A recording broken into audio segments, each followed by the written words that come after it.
جب امام حسن امیر شام کے ساتھ صلح کرنے پر مجبور ہو گئے تو آپ نے صلح نامے میں جہاں باقی بہت سارے شرائط معین فرمائیں، وہاں اس بات کی بھی قید و شرط لگا دی کہ امیر شام معاویہ اپنے بعد کسی کو بھی اپنی جگہ عہد خلافت پر معین کرنے کا حق نہیں رکھتا۔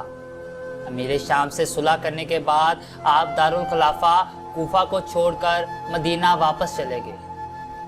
دوستو، میں ہوں حسنین عمران اور آپ دیکھ رہے ہیں Hasnain knowledge T V.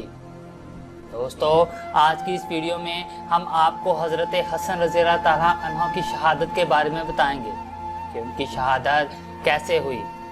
Video کا آغاز کرنے سے پہلے جو لوگ ہمارے چینل پہ نئے آئے ہیں وہ ہمارے چینل کو سبسکرائب کر دیں اور ساتھ لگے بیل آئیکن کے بٹن کو بھی دبا دیں۔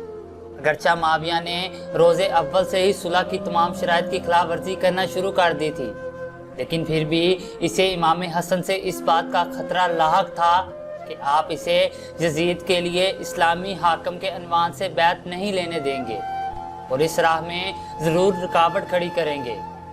اس وجہ سے میرے شام نے امام حسن علیہ السلام کو اپنے رستے سے ہٹانے کی کوشش شروع کر دی۔ معاویہ کی قاتلانہ سازش یہ تھی کہ اس نے یہ طے کر لیا تھا کہ پوشیدہ طریقے سے امام حسن علیہ السلام کو قتل کر دیا جائے۔ اپنے ارادے کو پورا کرنے کے لیے اس نے 4 منافقوں کا الگ الگ انتخاب کیا۔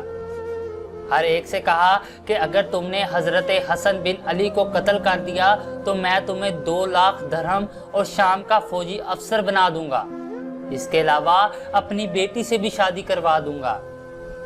ان 4 کا نام تھا عمرو بن حدیث، اشعث بن قیس، حجر بن الحارث اور شیس بن ربی۔ معاویہ نے جن انعامات کا اعلان کیا تھا انہیں حاصل کرنے کے لیے ان سب نے حامی بھر لی۔ معاویہ نے ان سب پر جاسوس مقرر کر دیے جو پوشیدہ طریقے سے ان پر نظر رکھے ہوئے تھے۔ امام حسن کو اس سازش کی خبر ہو گئی۔ یہ سازش اپنے مقصد میں کامیاب نہ ہو سکے اس لیے آپ ہر وقت لباس کے اندر زر پہنتے تھے، یہاں تک کہ اسی زرہ میں آپ نماز بھی ادا کرتے تھے۔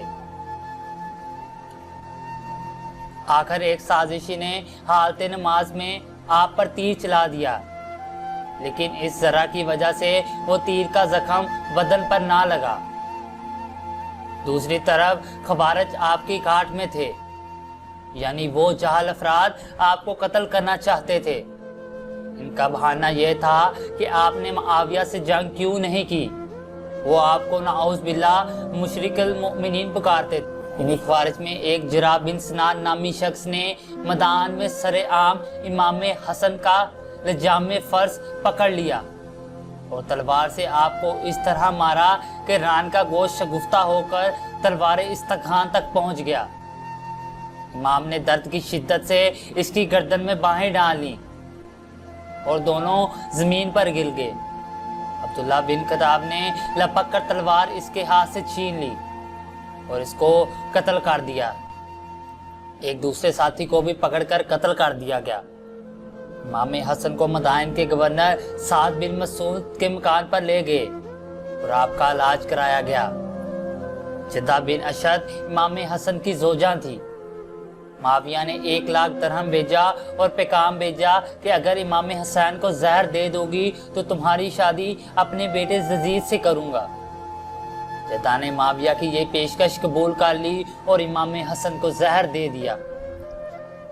معاویہ نے جدہ کے پاس سیال زہر بھیجا۔